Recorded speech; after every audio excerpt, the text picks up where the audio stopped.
नमस्कार शेतकरी बंधूंनो, मी प्रवीण पवार, सुखकर्ता कृषी विकास केंद्र कोळगाव, तालुका हातगाव, जिल्हा नांदेड। माझा मोबाईल नंबर 9922142475। शेतकरी बंधूंनो, आज 30 मे 2026। शेतकरी बंधूंनो, आपण जो व्हिडिओमध्ये आज विषय घेतलाय की बरेच शेतकरी हळदीचे जे बेड मारते वेळेस जे चुका करतायत किंवा हळदीच्या अंतराविषयी किंवा लागवडीविषयी जे चुका करतायत त्यावेळी आपण थोडक्यामध्ये आणखी एक चर्चा म्हणून व्हिडिओ करणार आहोत। बरेच शेतकऱ्याचे फोन येत आहेत की तुम्ही जे बेडला जे वरची जे रुंदी सांगितली, जे 2.5 ते 3 फूट आपण बेडची जे रुंदी सांगतोय, हे कशासाठी घेतली पाहिजे, याचं कारण काय आणि एवढी रुंदी कशासाठी लागते। तर शेतकरी बंधूंनो, तुम्हाला महत्त्वाचा विषय सांगतो, तुम्ही हळदीवर किती जरी खर्च केला आणि लागवडीची जर पद्धत तुमची जर चुकीची असेल तर तुम्हाला योग्य असं उत्पादन कधीच होणार नाही।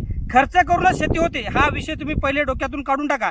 हळदीला योग्य पद्धतीने नियोजन करणं, लागवड करणं हे सर्वात महत्त्वाचा विषय आहे। त्याच्यामध्ये सर्वात जास्त विषय जर झाला तर आपल्या भागामध्ये बरेच शेतकरी ऊसाची लागवड खूप मोठ्या प्रमाणात करतात आणि हळदीचं नियोजन बेडचा असो लागवडीचा असो त्याच पद्धतीनं ऊसासारखं करण्याचा प्रयत्न करतात। शेतकरी बंधूंनो, ऊस आणि हळद हे अलग अलग वर्गातले पिकं असल्यामुळे दोघांचं नियोजन करते वेळेस तुम्ही दोघातलं तारतम्य लक्षात घेणं गरजेचं आहे। शेतकरी बंधूंनो, जेव्हा आपण उच्च उत्पादन घेण्याच्या दृष्टिकोनातून जेव्हा आपण नियोजन करत असतो त्यामध्ये या बेडची जी रुंदी आहे ते जवळपास 2.5 ते 3 फूट येणं गरजेचं आहे। याच्या मागेला कारण सांगतो शेतकरी बंधूंनो, जेव्हा आपण हे 2 सरीतलं जे अंतर आहे 1 फूट जेव्हा आपण इथं घेतो तेव्हा आपल्याला हे जे कंद पोसण्याची जागा आहे, म्हणजे आपल्याला एका जागी मिनिमम 2 ते 2.5 किलो 3 किलो पर्यंत हळदीचा कंद जर पोसायचा असेल तर त्याला आपल्याला इकल्या साईडकून बोध रिकामा असणं गरजेचं आहे आणि इकल्या साईडकून बोध रिकामा असणं गरजेचं आहे। आपल्याला बेड पद्धत करायची, याचा अर्थ सरी मारायची नाही शेतकरी बंधूंनो, हे लक्षात घ्या। बेड म्हणजे आपल्याला पाणी जाण्यासाठी, पाण्याचं लिचआउट होण्यासाठी एक छोटीशी नाली, अर्ध्या 1 फुटाची नाली फक्त बस आहे आणि आपल्याला गादी वापा, ज्याने आपल्याला आपली हळद जी आहे पोसण्यासाठी जे लागणारी जागा आहे ही खूप महत्त्वाची जागा आहे। बरेच शेतकरी इथं हे बेडला एकदम इथं शेग आणून ठेवतायत, बेड खूप उंच टाकतायत। तुम्ही बेड जर जास्त उंच टाकले, तुम्ही दिलेले सर्व न्यूट्रिशन असो, पाणी असो, हे खूप वेगाने खाली निघून जाते आणि त्या पाण्यासोबत तुमचे न्यूट्रिशन सुद्धा खाली लिचआउट होतात। बरेच शेतकरी फक्त या नालीला जास्त जागा देत आहेत आणि या बेडला जागा कमी देत आहेत। आपलं हळद पीक हे आहे ते कंदवर्गीय पीक आहे। कंदवर्गीय पिकाला जमिनीत पोसण्यासाठी तुम्हाला एकदम गादी वापा, याला आपण तुम्ही गादी वापा समजा शेतकरी बंधूंनो, बेड समजू नका। गादी वाप्याला त्याला तुम्हाला स्पेस देणं गरजेचं आहे। त्यासाठी तुम्हाला मिनिमम 4.5 फुटाचं अंतर घेणं गरजेचं आहे, 4.5 ते 5 फूट। तुम्हाला आपण याचा व्हिडिओ पण करून सांगितलाय शेतकरी बंधूंनो, याची आपण लागवड 27 मेला केलं, हे संपूर्ण तुम्ही बघू शकता। हे आपण जे गव्हाचं क्षेत्रफळ घेतलंय, याच्यामध्ये गव्हाचं जे काढ होतं आपलं धसकट, याला आपण रोटर करून असं जमिनीत घातलं आणि याची नांगरटी केली, फनकटी केली आणि याला डायरेक्ट मशीनद्वारे हे आपण हळदीची लागवड केली। बरेच शेतकरी टेम्परेचर जास्त असल्यामुळं हळद लागवडीची प्रक्रिया लांबवत आहे। एक लक्षात घ्या शेतकरी बंधूंनो, ज्या शेतकऱ्याकडे पाण्याची मुबलक व्यवस्था असेल त्यांनी हळद लावून घ्या, कुठल्याही प्रकारचा प्रॉब्लेम येणार नाही। याच्या मागेलं मुख्य कारण, तुम्ही आता जर हळद लावली, या टेम्परेचरमध्ये तुम्ही हळद जर मेंटेन करण्यात जर सक्सेस राहिले तर भविष्यामध्ये तुमच्या जे हळदीच्या इम्युनिटी पॉवर आहे, रेजिस्टन्स पॉवर आहे, हा चांगला राहतो आणि भविष्यात येणारे रोगराई किंवा कंदमाशी हे जे प्रॉब्लेम आहेत, करपा, हा आपल्याला खूप कमी प्रमाणामध्ये येतो। त्यामुळे ज्याच्याकडे पाण्याची व्यवस्था असेल त्यांनी हळद लावण्याचा प्रयत्न करा।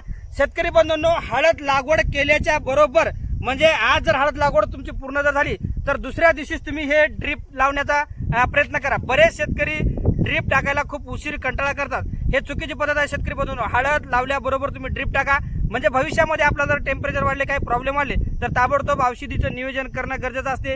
किंवा ड्रीपनं जे पाणी जात असते हे सारखं हळदीच्या कंदाच्या जवळ पाणी जाते आणि आपल्याला कमी पाण्यामध्ये सुद्धा चांगलं नियोजन करता येते।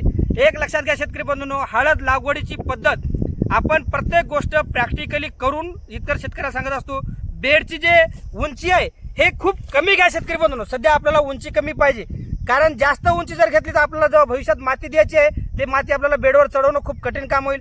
या नालीची रुंदी आहे हे खूप कमी घ्या, सध्या आपल्याला या एवढ्या मोठ्या नालीची काही आवश्यकता नाही। त्याच्यामुळे आपल्याला वरचा जो बेड आहे तो खूप रुंद करा। आपल्या नालीची जी रुंदी आहे 1 फूट झाली सफिशियंट आहे आणि आपल्या बेडची जी उंची आहे 6 ते 8 इंच आपल्याला खूप महत्वाची आहे, याच्यापेक्षा जास्त नको। वरची जी रुंदी आहे 2.5 ते 3 फूट घ्या आणि 2 तासातलं जे अंतर आहे ते 1 फूट घ्या।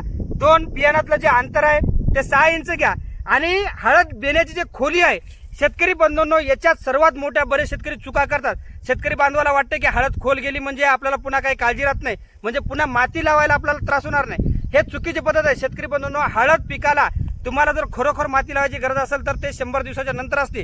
तुम्ही आता जेवढी हळदीची शेंग योग्य खोलीवर टाकशाल तेवढा तुमचा फायदा आहे. 4 इंचापेक्षा जास्त खोल टाकू नका, 4 इंचापेक्षा तुम्ही वर टाकू नका. 4 इंचापेक्षा जास्त जर खोल हळद टाकली तर तुमची हळद निघण्याला खूप वेळ जाईल. दुसरी गोष्ट, फुटवे काढण्याला तुम्हाला खूप त्रास होईल आणि हळदीवरचे जे बुरशीजन्य जमिनीतले आजार आहेत हे कंट्रोल करायला सुद्धा, हुमणी कंट्रोल करायला खूप तुम्हाला प्रॉब्लेम येईल. आणि 4 इंचापेक्षा जर वर टाकली तर तुमची जे गट्टूची साईज आहे हे व्यवस्थित येणार नाही आणि आपल्याला जे त्याच्यावर येणारा जो माल आहे, त्याच्यावर येणारे फुटवे याच्यात खूप मोठी घट येईल. त्याच्यामुळे 4 इंचापेक्षा वर लावू नका, 4 इंचापेक्षा खोल लावू नका.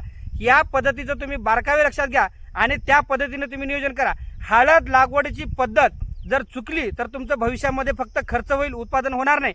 आणि त्याच्यापेक्षा सर्वात महत्त्वाची गोष्ट तुम्हाला सांगतो शेतकरी बंधूंनो, तुम्ही जरी कोरड्याला जरी हळद लावत असल्या तरी तुम्ही बेसल डोस दिल्याच्या शिवाय तुम्ही हळद लावू नका. आपण बेसल डोसचा सुद्धा व्हिडिओ केलेला आहे, तो व्हिडिओ तुम्ही व्यवस्थित बघून घ्या आणि त्याच पद्धतीने बेसल डोसचं नियोजन करा. कारण जोपर्यंत पिकाला योग्य अन्नद्रव्य पोषण देणार नाही तोपर्यंत तुम्ही चांगल्या सुदृढ प्लॉटची अपेक्षा करू शकत नाही. कारण एकदा हळदीचं बाळपण गेलं तर पुन्हा भविष्यामध्ये आपण त्याच्यावर किती खर्च करून उत्पादन होणार नाही. त्यामुळे या गोष्टी बारकाईने लक्षात घेऊन नियोजन करण्याचा प्रयत्न करा. धन्यवाद.